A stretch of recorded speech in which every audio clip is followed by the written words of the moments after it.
Well, welcome everyone. Welcome, welcome, welcome. Thank you so much for joining me today. Today, we are going to go into choosing to walk with God, the young adults edition. So, I am Prophetess Latorsha, and I have with me today as my guest, Kiana Grant, which, as you all may not know, she is my baby girl. She's my daughter.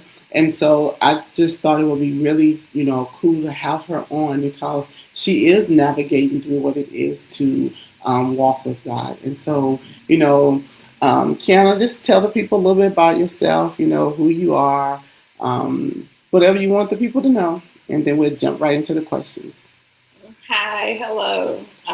Thank you for having me. You're welcome. Um, Once again, my name is Kiana Grant. I'm 28. Um, I'm a military brat. My mother was in the military, so I traveled all around the world. I got to experience a lot of different cultures and living experiences. So I would like to consider myself well rounded, and I'm just excited to be here with y'all tonight. Alrighty. So again, if you are coming on, share this with someone, tag someone who you know have a young adult who's trying to navigate through um, walking with God. And so, hi, Miss Kim, I see you on here. Thank you so much, which is amazing because you have a young adult as well. So, Kiana, what is one of the struggles that you have found as a young adult navigating through your walk with God? Mm, well, navigating my walk with God has been an experience, I Mm-hmm. should say the least. Well, when you're raised in the church, you believe that, you know, the Ten Commandments is the rules you're supposed to live by, what Mm-hmm. God gave us as a structure. So when we grow up in the church, we often live by these and we grow with these as, well, for me personally, I consider them more as values, less so than the Lord's commandments. Mm-hmm. So once I got to a certain age, it was like, okay, well, maybe I can pick this one up and drop this one, and everything will still work out for me the way God plans for it to be. Even though Mm-hmm. that's not how it's supposed to be, I understand now at the age of 28 that God's commandments is more of a protection than it is rules for us to Mm-hmm. follow. Because the moment you step out of those, then it's hard to navigate. It's harder to navigate and living the life than it is following in God's grace. Yeah. And, you said something that was really important, Kiana. You brought up the fact of growing up in church. And, for me, I didn't grow up in church. I was unchurched.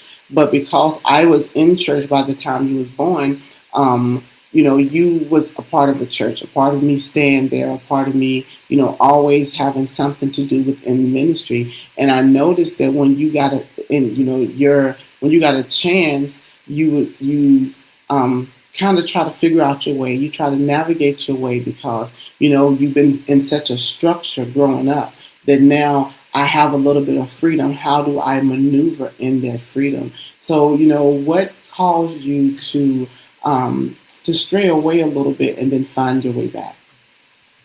I personally felt like I was missing out on something. Uh huh. Um, I had moved back to the States for like first time in a long time. I was around family and friends, and they were doing things that I never would consider myself to do. I was, and because I was in the church, so I knew I should hold myself to a certain esteem. I knew I should treat myself a certain way, treat Mm-hmm. others a certain way. It was just a whole new world, basically. And I wanted to experience the world outside of the church. Mm-hmm. It's a scary place, but it was an okay place to Something that you be. wanted to try. Yeah. Yeah. And so, I've noticed with a lot of young adults just like you, they find themselves wanting to go outside because, Kiana grew up in a bubble. She had a protection. So there are certain things that she was never allowed to see because, of course, on military bases, yeah, there was drugs, there was all this stuff, but you didn't see it if you didn't dig for it. And so Kiana was always in the bubble. And so I think when she got out from under my house, she was able to say, okay, I could do whatever I wanted to do. And it did look good, right, in the Yeah, beginning. it did. And so, what made you now decide to walk with God? Well, like I was saying earlier, it's a scary place when you have when you're used to having structure and Mm-hmm. having steps to follow and just it being a part of who you are.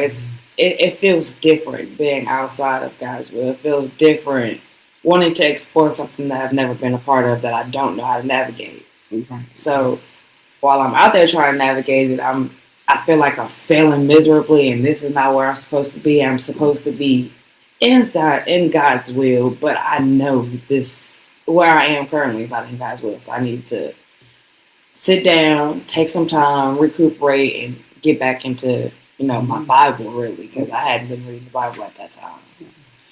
That's one thing that I love. The Bible says, if you train up a child in the way, then when they depart, they will come back.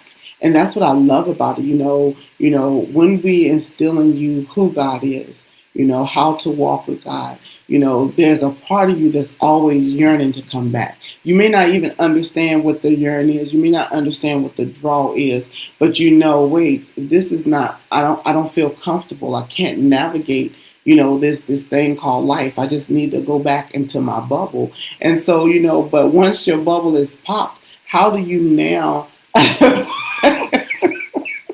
Now that your bubble has been popped, how do you now? How do you seek? How do you go after God as a young adult? Well, this is when I found my time more in church, Mm-hmm. more investing myself into small groups or trying to find more Christian friends to help me in my walk. We can lean on each other. I also found myself watching a lot more YouTube videos about what it is to walk in faith and what it is to know about God and how to hear Him and God bringing you different people for different seasons. Mm-hmm. Yeah. And as parents or mature adults, this is something that we really need to look at. She's saying, I'm going to YouTube, I'm trying to navigate, I'm trying to find my way, I'm trying to understand. And many times social media is training, but are they training them the right way? And I know a lot of questions that Kiana asked me, and I'm going to give her the floor because I want her to ask me some questions, some things that she's going through, some things that she's been dealing with. How do I maneuver through that as a young adult? Because I've watched her and I've been a little standoffish because, and when I say standoffish, I'm still, talking with them, still praying with them, still guiding her.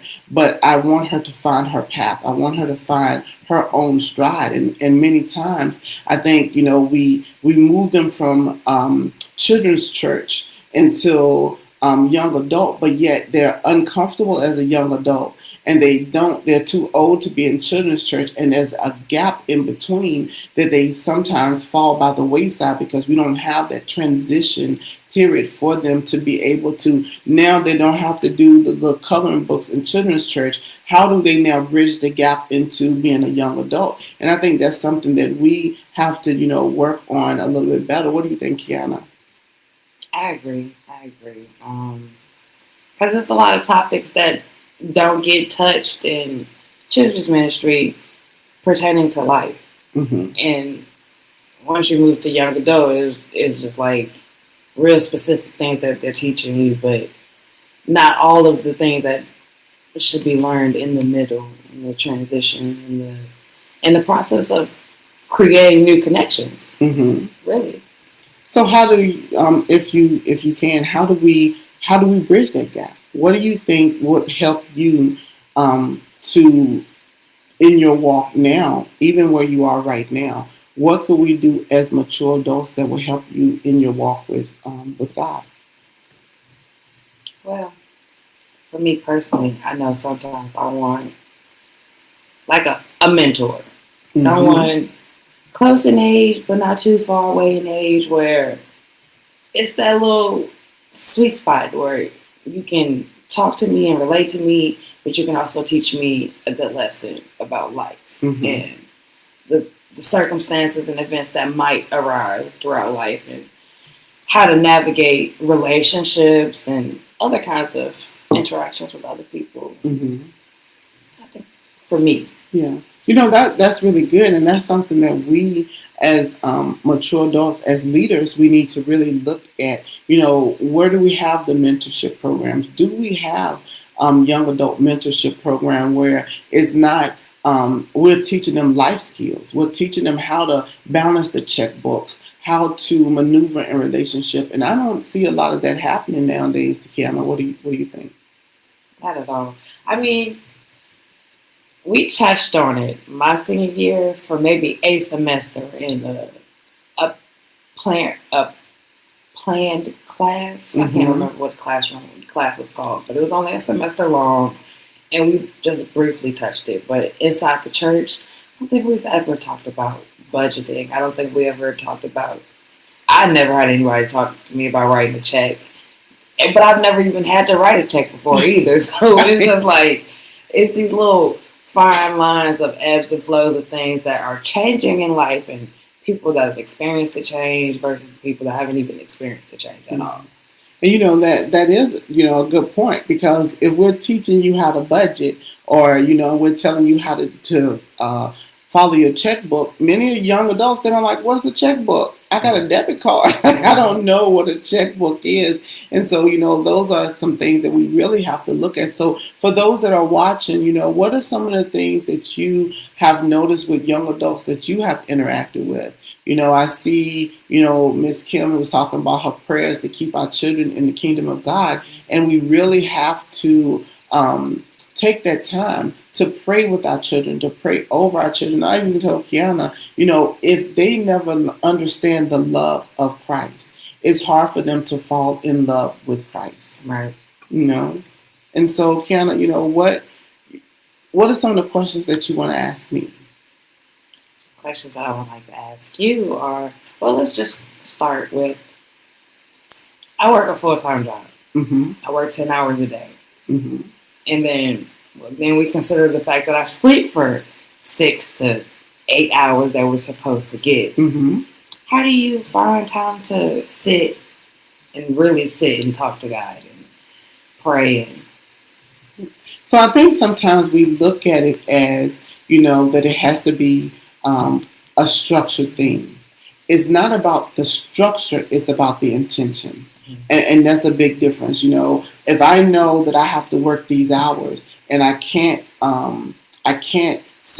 go into the prayer room for 2 hours. I can't, get up earlier in the morning because I'm already getting up at 5:30 in the morning. Then that's how you navigate your time, because God understands what you're going through. So when you're driving to work, that could be your quality time that you're spending with the Lord. When you are on your lunch break, that could be the time that you are reading the word, meditating on the word, even if it's 5 minutes, while you are in the midst of doing your job. You can take a moment to just say, "God, I thank you." You can say a quick prayer. And so I think many times we, as mature adults, have the young adults thinking that, "Oh well," because I know you probably saying, "Well, Mom, you go to your prayer room, and I don't have time to get into my prayer room." But guess what? When you understand that you can still spend that same amount of time with God, but it may not be all at one time. When you're driving to work, you're talking to her, because when God met Adam, he met him in the cool of the day. And so that's also something you can ask the Holy Spirit. Holy Spirit, how do I set aside time to spend in the presence of God? How do I maneuver through life? But it doesn't have to, and I don't want you to feel, some people feel bad. I want you to understand that you can still spend time with God on your commutes back and forth to work, in the shower before you go to work, while you're brushing your teeth, while you're getting your hair, fixing your hair, while you're getting dressed. These are the times, because all prayer is communication with God. All prayer is just talking with Him. So during these little times that we find to pray, Hmm. would that be considered praying without ceasing? Would that be the posture of praying? Yeah, but, your posture is not the position that you're sitting in the chair or laying in the floor or kneeling. Your posture is your heart posture. How is my heart towards the Lord? Am I waking up and I'm like, ugh, I got to spend time with God. Ugh, I have to they said I'm supposed to pray. So I got to find some time to pray, because now your heart posture is not doing it because of the love that you have for Christ. You're doing it because someone told you that's what you're supposed to do. Someone is telling you that this is how, and so your heart posture is wrong. So when we're talking about posture, we're not talking about kneeling. We're not talking about laying prostrate. We're not talking about sitting and praying, because those are all postures as well. But it's the posture of your heart that allows you to get into the presence of God, where I'm focused. Because even you asked earlier, how can I talk to God when I have to focus on the road?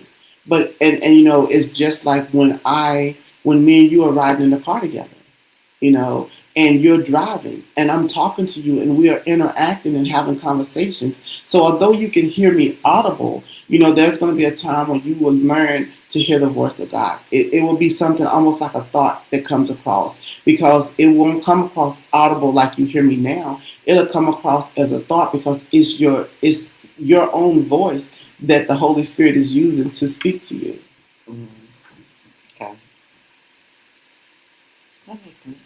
hmm And just like I said, when me and you are in the car, you can tell me, even though you're driving, what you're going through, what you're feeling, how, what are the things that you're looking for in life, what are some of the things that you want, and that's how we communicate with God. Okay. Excuse me.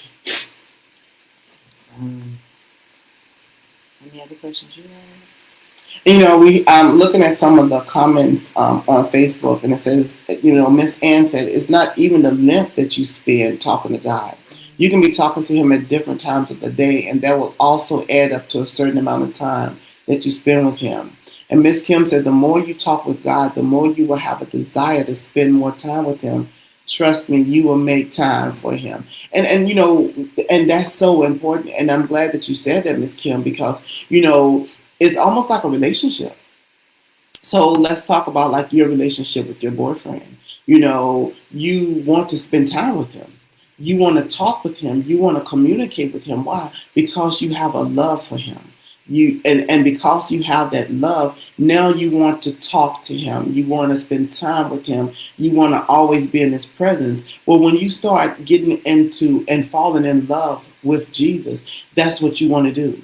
You want to tell him about your day. You want to tell him about what's going on. There's times where I'm sitting here and I will just bust out laughing, and I'm like, God, did you just understand what I was just thinking? Like, it was so far fetched, but it was so funny to me. But I even, I will always say, what did you? I'm laughing with Jesus. And so that's what we have to, you have to understand that when you fall in love with Jesus, you want to spend time with him, where it won't become a chore. Because I think many times we make it as if it's a chore. This is something that you have to do to be a good Christian. Well, that's because they always say when you fall into a routine, it becomes a habit. Once it becomes a habit, it becomes a way of life. hmm So if you're finding the time, but you rather do something else with your time, but you need to talk to the Lord, is that not, does that not equal out the same way, as in you want to be there with the Lord, but there's a lot of other things you could be doing? hmm Does that take away from the fact that I want to spend time with the Lord, even though it's like pulling teeth getting there? But the struggle isn't you getting to spend time with the Lord. The struggle is you are looking at you're trying to set priorities. You're trying to say, well, I know I have this to do. Because let's be honest, if you know that you have to spend time with your boyfriend and you have other things to do, you make time to go see your boyfriend. You make time to have a communication with him. You make time, even if you're calling him on the phone where you're going through your stops that you have to go through. You make time for him, even though your life, you still got your job that you go to that you just told us about, and you got your sleep that you have, but yet you have time to carve out time to talk to him, to spend time with him, to get into his presence, because sometimes it's more than just being on the phone. You want to see his face. So you find that time, even though all those hours that you have set aside, you can make time for him to spend time with him, correct? Correct. And it's the same thing with the Lord. Yes, we're going to always have something that's pending, something we have to do. But we have to, and unlike the Bible days, they didn't have the cell phones, they didn't have the cars, they didn't have the television, they didn't have the Netflix and the Disney Plus. So they had that time when they was walking from city to city, from town to town, to be able to talk and meditate with the Lord. Just like they said with Paul and Peter. Peter was walking and he went to the rooftop and prayed. We have to eat and I'm hungry, but I need to find that time. So it's the same thing because the way that you love your boyfriend, you carve out time for him. When you fall in love with Jesus, you will carve out time for him, because it's going to get to a time where when you don't talk to him, you miss him. When you're not in his presence, you feel in some kind of way. And I always say, as it is in the natural, it is in the spiritual. And so the same way with your boyfriend, you long to be in his presence. You long to be there talking to him. You long to do things and communicate with him, right? And so that's what it is with walking with the Lord. Mm-hmm. So now, looking at it that way, does it make it easier for you to see how to spend time with God? Yes. Mm-hmm. What's the other question? Another question that I have is, how do you keep yourself on fire for God? Woo! Well, that is definitely a power pack question, because if you notice, so many Christians, they start off on fire. They're telling everybody about the Lord. They're in church. They're on fire. They're crying. They're praising the Lord. But then they get into where now they're having leadership roles and they have things that they have to do within the church. And now life starts life, and that the fire starts going out. And so you have to learn how to rekindle that fire. It's the same thing, and it goes back again to relationships. Yes, Miss Kim, it's baby steps. It goes back to relationships. Like, there's a time when you was all in love, and you've been together for a while, and the first, when you first get together, it's amazing, and you have so much fun together. But then after years of being together, you get content with that person. So now you don't put no makeup on. You don't make sure your hair is together. You just, you walking around in pajamas. You've gotten content. And so the fire starts going out. But then you have to remember, what did I do in the beginning to fall in love? What did I do in the beginning to have that spark? And that's what you have to do with Christ. How I've gotten comfortable, I've gotten content with the Lord, that now that I'm expecting him to wake me up in the morning. I'm expecting him to speak to me. I'm expecting him to make a way out of no way. But then we have to go back. What changed? Let me go back to when I first fell in love. And Kiana, many times as mature Christians, we have to do that over and over again, because if we don't remind ourselves how to stay in love with him, we'll get content and just be content in how we're moving in him. Like the power surge. That's how I look at it. As you was explaining it to me, I was thinking about the power surge. Like, once you're connected to God, you feel like you're always on fire. Once you unplug it, stop reading your Bible as much, then you feel like you're not as on fire. Mm-hmm. But it's the same thing. So let's look at the cell phone. You make sure when you go to sleep, you plug that cell phone up, and you make sure you have a power pack. You make sure you have the cords to plug in. That there's going to be an outlet somewhere that you can plug it in when it gets low. And so you always have to stay connected to the source, so that you can be able to stay connected to the phone. It's the same thing. If you are not connected with the Lord, then the battery is going to run low. And then you're going to be, trying to, it's going to start shutting down, and certain apps is not going to work. Why? Because the power is low.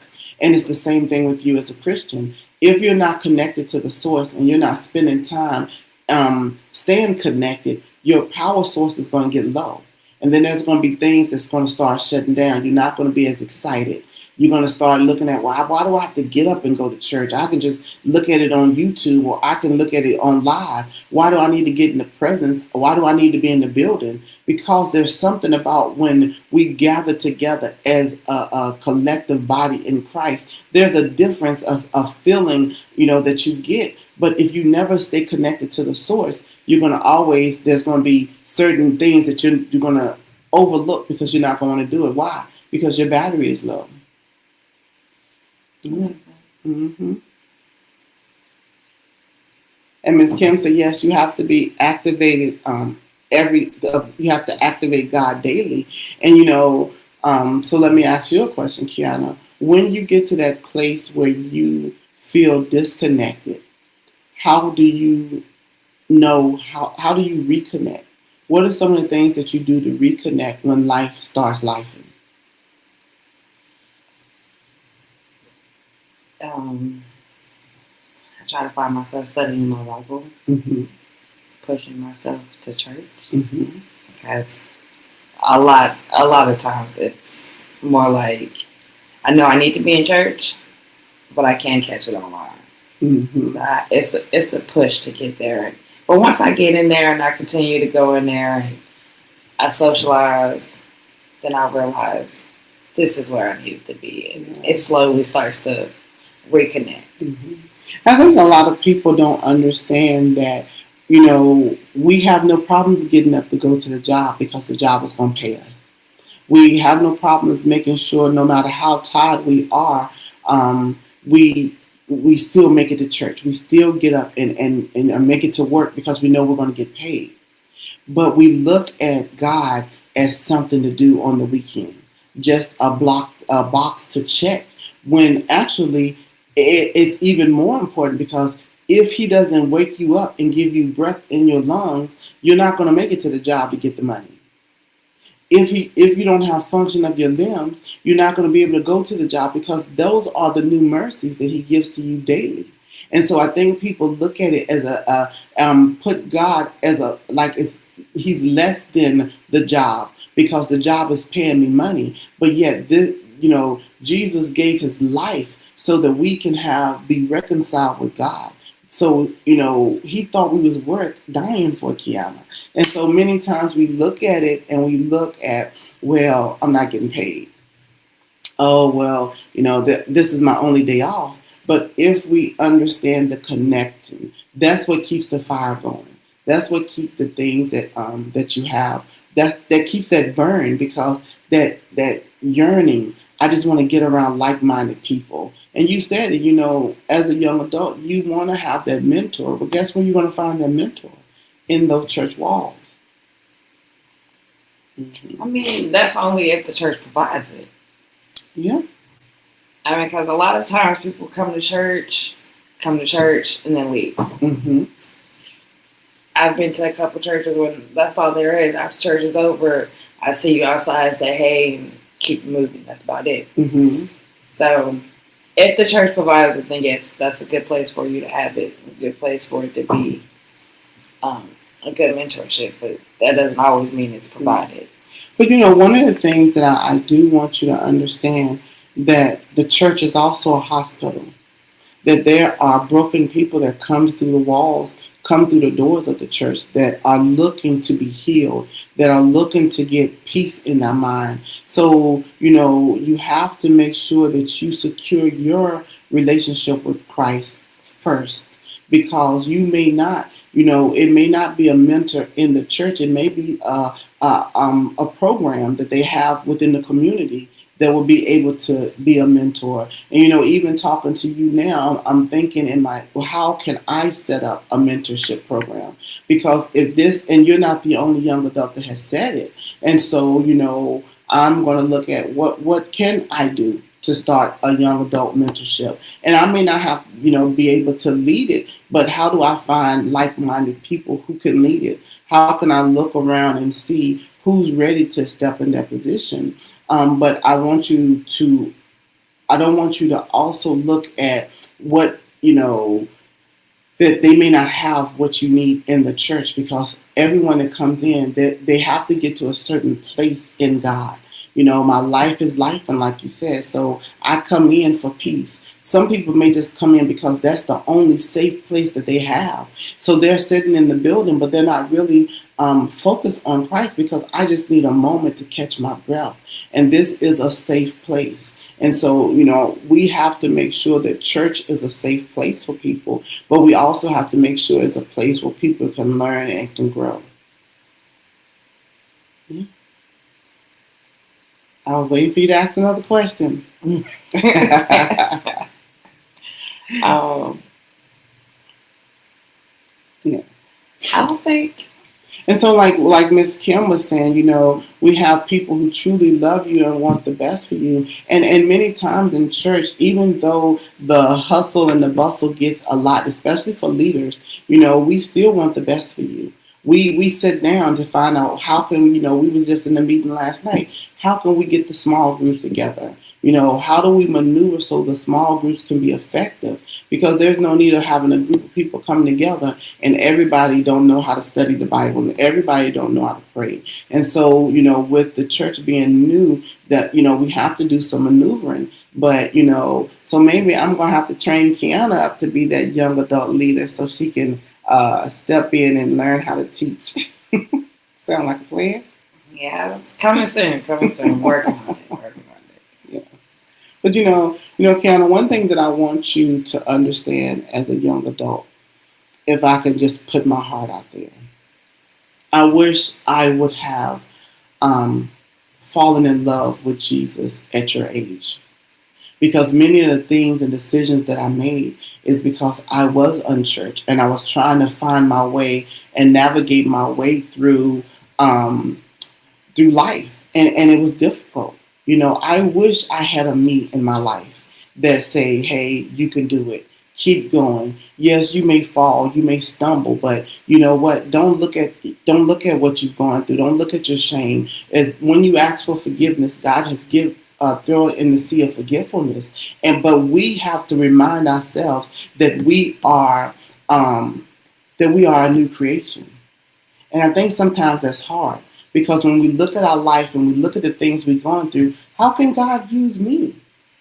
But see, I'm still tied to that old creation. I'm tied to the one that was in the streets, the one that was cussing and fussing, the one that was smoking weed, the one that was doing drugs. I'm looking at that part of my life. But he said, what are you talking about? When you came to me, I removed that. I don't remember that. But because you remember, you haven't forgiven yourself the way I've forgiven you. So how does that make you feel when you look at, and before we go into the question, so, with me, I want you to understand that when you have your hand in God's hand, your life, life is still going to be life, but you're going to have a peace about it. You're going to have a place to run to and be safe. The Lord said that He's our strong tower, that we can run in and be safe.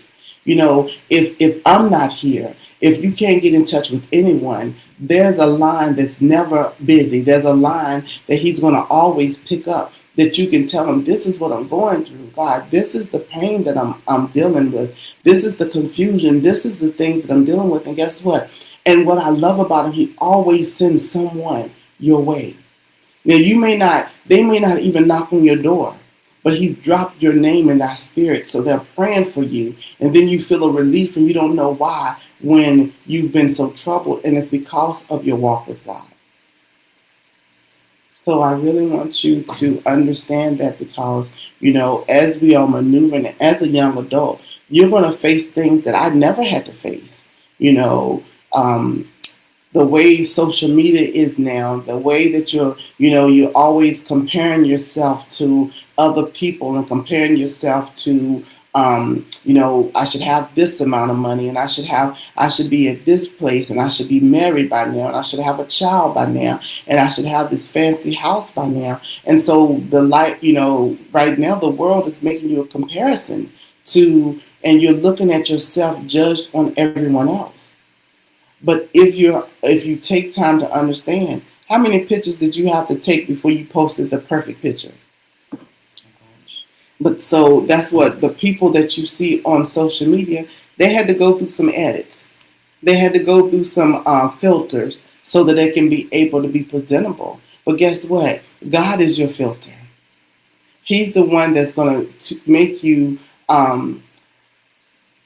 that smile that you have is not fake. It's coming from within. So that's what I really, really want for you, is for you to be able to understand that the walk with God is not a punishment when you learn how to fall in love. And unfortunately, you know, God loves us unconditionally, but we love with conditions. Can you say that's true? Yes, very. Yeah.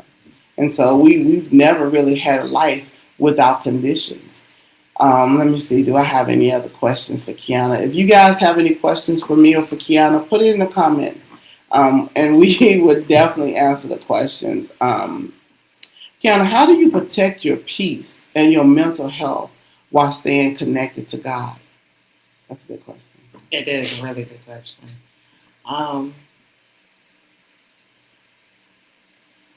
Well, I put it in God's hands. I allow God to put a hedge of protection and peace around my head. Even though I'll still find myself thinking about it, I just have to remember that once it's in God's hands, I no longer have to worry about it. You know, He knows the plans that He has for me. Yes, ma'am. And you know, and I'm gonna be honest, I have a therapist.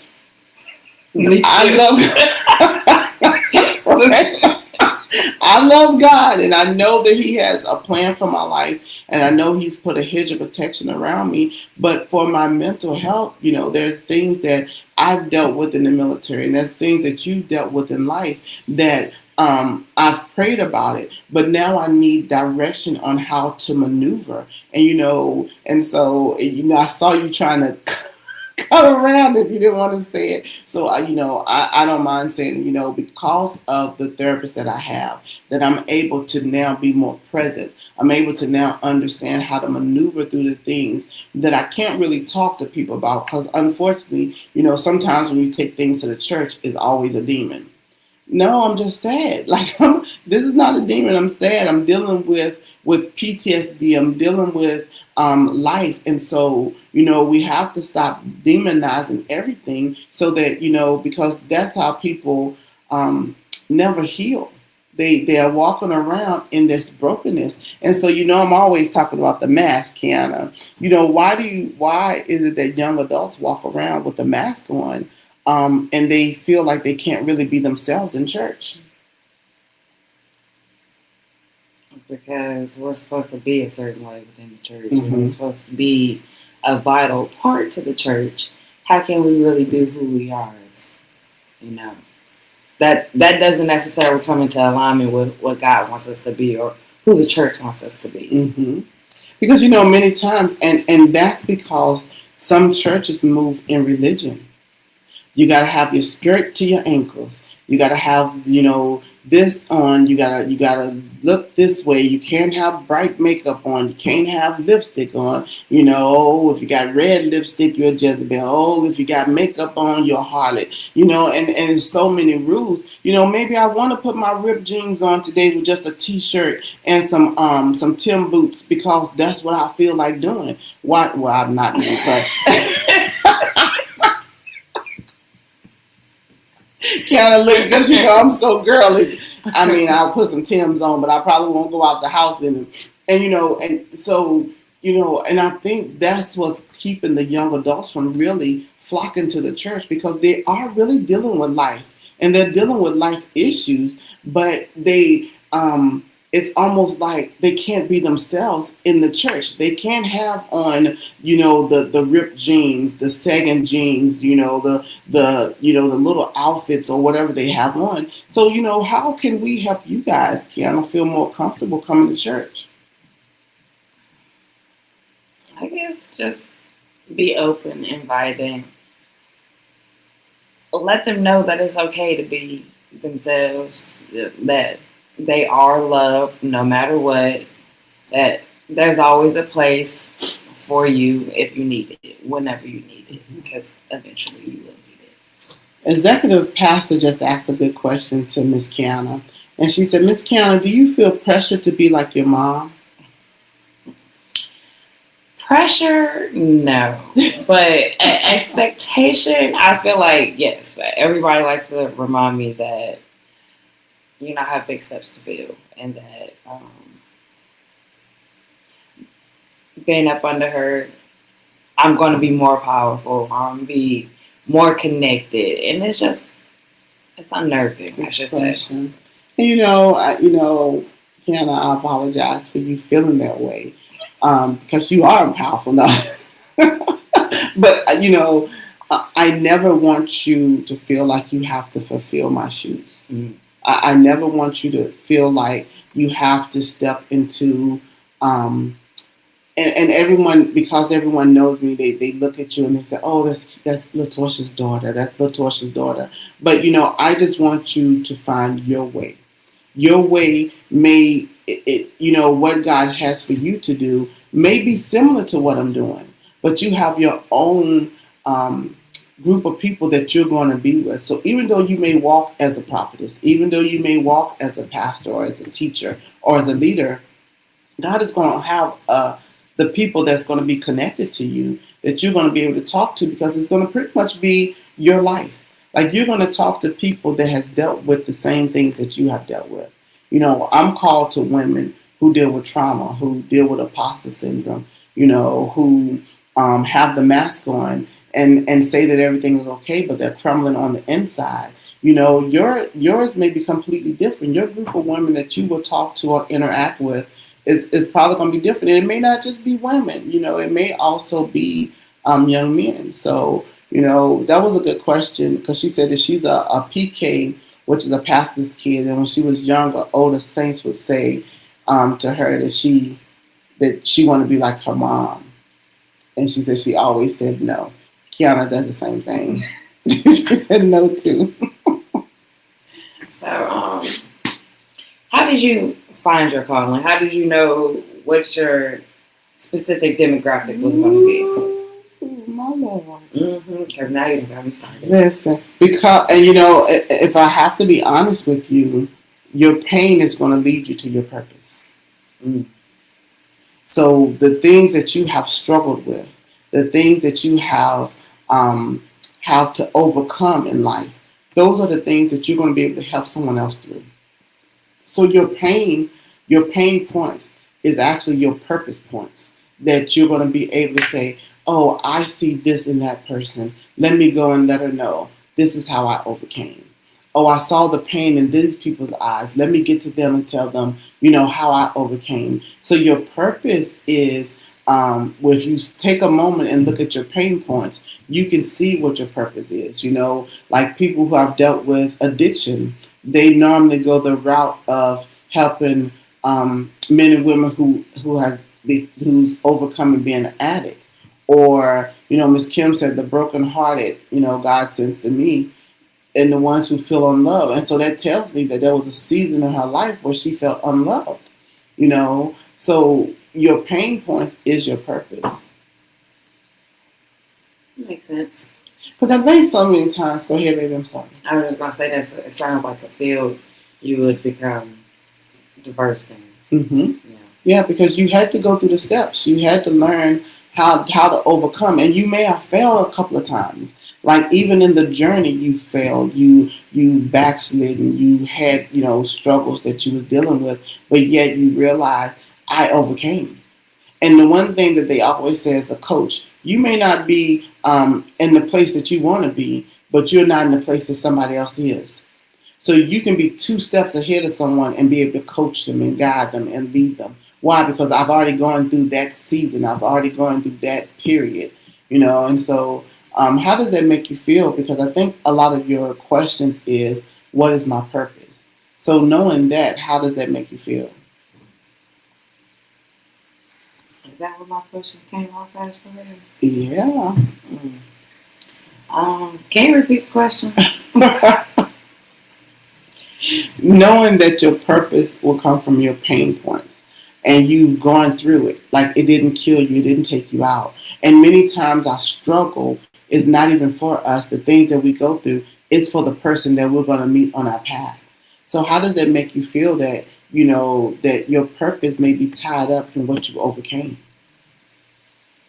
It gives me hope.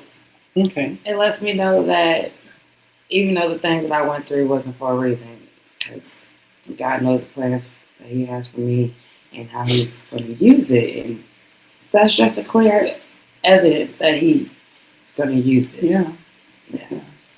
So, his word says everything works together for our good if we love the Lord. And so that means the good, the bad, and the indifferent. If we understand how to allow God to put us back on the potter's wheel. If we mess up, how do we put us back on the potter's wheel? Um, but when you're going through it, let's be honest, like Miss Kim said, you can see it now. But when you're going through it, you're like, oh, woe is me. Mm-hmm. God, I need you to, I just, let me off. I don't even want to do this thing called life anymore. But then when you get through it and you look back over your life, and that's an old church song, when I look back over my life and I think things over. But if you really take a moment to look back over your life and look at what God kept you from, what He kept you through, because I should have lost my whole mind. I should have.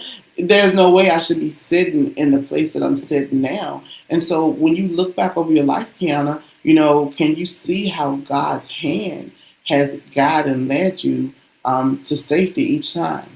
Yes. Mm-hmm. So yeah, when we was about to get on, she said, "Mom, do we have to do this for an hour?" And look, it's almost an hour. It's almost up. Don't get me started. So you have another question when you talk about purpose? Because I know a lot of the questions that you asked me in our quiet time.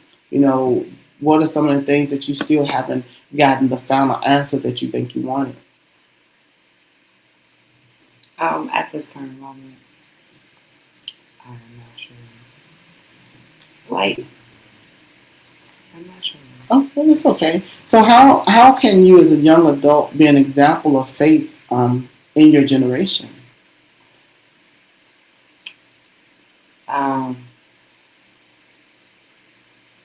Be bold. Mm-hmm. Show my faith. Mm-hmm. Live my faith. Mm-hmm. Do it well, and others would want to follow in my steps.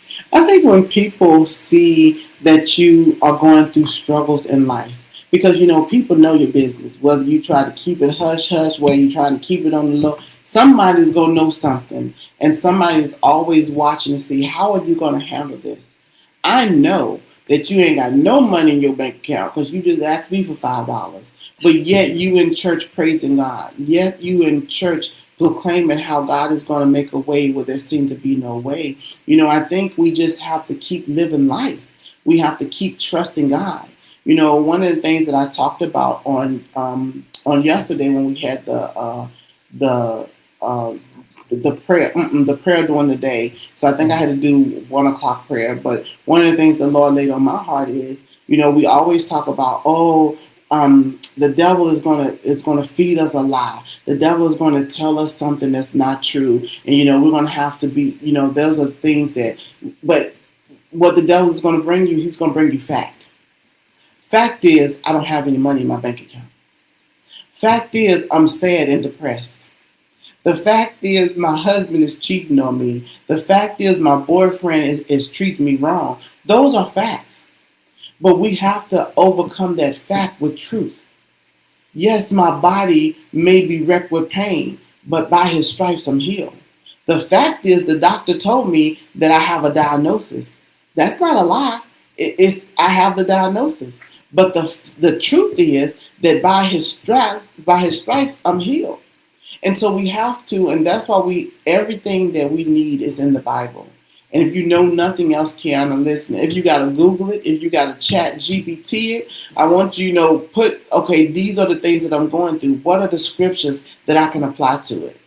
What are the things that I can tie to it? Now, these are the scriptures that I'm going to apply because I may not have any money in my account and I'm just trying to make it to the next payday, but I know that He's my provider. So it's not about the money that I have in my bank account. It's about the faith that I have in Him as being my provider. And Miss Kim said, Miss Kiana, I have a word for you. Know your worth. Don't ever settle. This is what God placed in my spirit for you. So don't, Miss Kim. Thank you, Miss Kim. I'm gonna call you after this, Miss Kim. No, I'm kidding. No, she will. She will. But and I think we just have to understand, what does the word say? The Bible said we walk by faith and not by sight. Because sight will have you thinking that your whole life is crumbling. Mm-hmm. Sight will have you looking at your life and your situation, and you just get sad and depressed and don't want to do anything, because the sight is saying that I am struggling. I'm just getting by.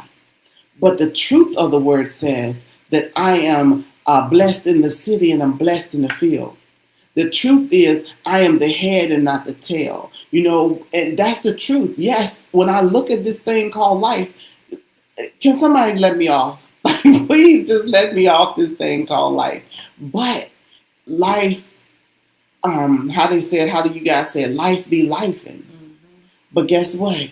It still doesn't supersede what God has for you, what God, has set aside for you. So I'm just excited about, what God is going to open your eyes to see, how He's going to show you Himself mighty.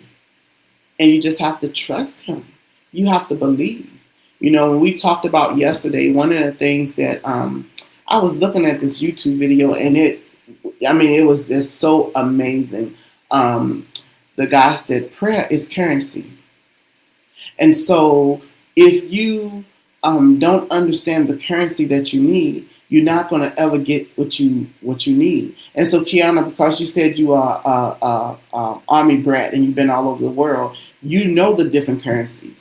You know the euro. You know the Turkish lira, because you have seen it. And so if I go into the market with my US dollars in the economy, they're going to look at me crazy.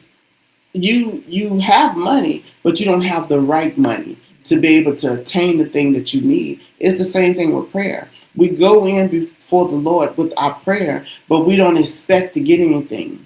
Our currency is wrong. And yesterday I talked about the watch hours, and I'm going to have to teach Kiana the watch hours because my baby didn't come to listen to me teach. But it's okay. No pressure. Pressure. So is there anything else that you want to ask as we're about to close? Well,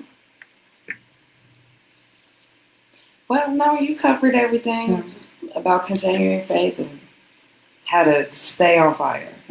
So as your mother, and so I'm taking all my hats off. So me and Kiana have this thing that whenever she wants to talk to me, I would tell her, what hat do you want me to put on? Because depending on the hat that I have on is depending on the way I'm going to respond. If I have on the mama hat, I'm probably going to respond a little different than I have on the minister hat, or if I have on the coaching hat. So Kiana, with all my hats off, what is something that you would want me to do to help you on your journey to getting to know the Lord better? So which hat do you want me to put on? The coach. Okay. And mom. Okay. For support and guidance. I don't need scripts. Just need support. Just need. So you can put that out there. Yeah, right? I do. How you slid that in? I saw that. But just someone to come along me and help me catch the air under my wings. Oh, keep fluffing it up. Yeah, just a little bit. Well, I can do that. And so for, you all that's watching, if you know a young adult that, may need someone to come, and she said, to gird them up, to be the wind under their wings, we have to be able to be there for them. We can't beat them with the Bible. We can't, make them feel like this is what you have to do. And I used to be like that. I'm going to be honest. I used to be like that. Kiana, you need to stop doing this and stop doing that. You need to learn how to love the Lord.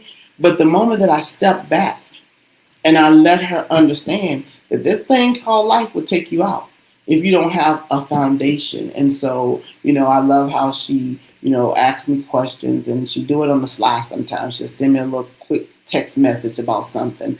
But, we have to be there for, the young adults so that they can, because they are the next generation. We have to pull in them. We are the mature women that has to pour into the young adults. The mature men that have to pour into the young adults so that they can take the next generation. We may not be able to cross over into the promised land, but we have to be able to instill in them so they can be able to get into the promised land. So Kiana, thank you. I really enjoyed you being on. We got to do this again. Well, thank you for having me. Thank you for having me. Yeah, it's been amazing, and the time goes by so fast. And like I tell you all every Thursday, and so this is actually going to be a series.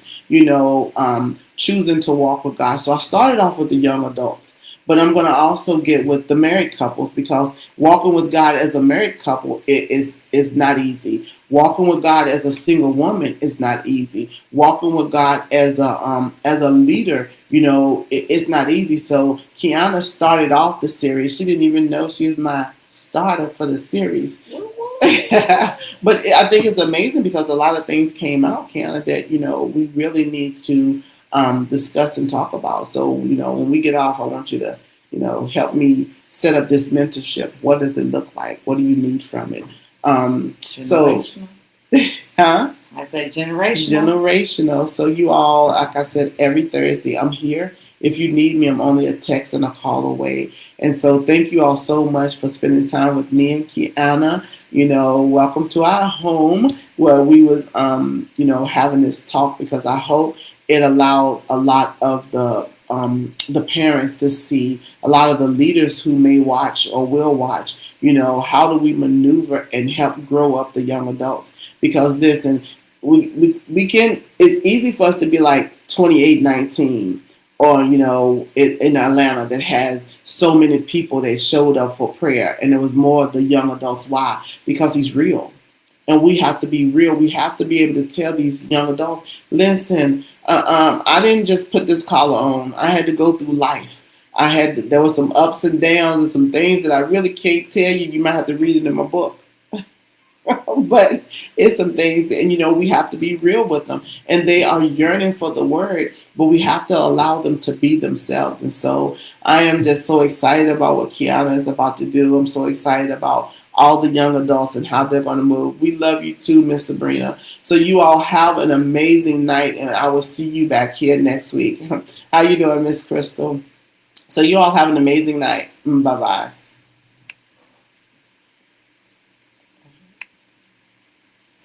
Wait. Waiting to turn gray. We're still trying to go off. Oh. One more time. It's not letting me log off.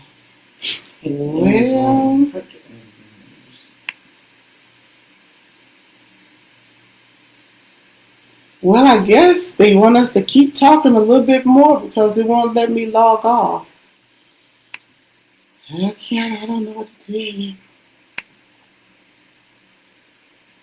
Well, you all have an amazing, amazing weekend. If you are in Danville, that's probably why I couldn't get off. If you are in Danville, we are having a fall festival at our church in Danville. And it starts from 1 to 4 on Saturday. So please come November 1st, Saturday. Please come out and support us. We're going to have bouncy houses for the kids. There's going to be bake-off. There's going to be stew. There's going to be hot dogs. I think we're going to have fish out there, nachos. So please come out and support and have a good time. We have the hay ride and everything. So we are looking forward to seeing you out there. Look at Linda. Thank you so much. We love you too. So you all have an amazing day. I'm going to try again to log off. Bye-bye.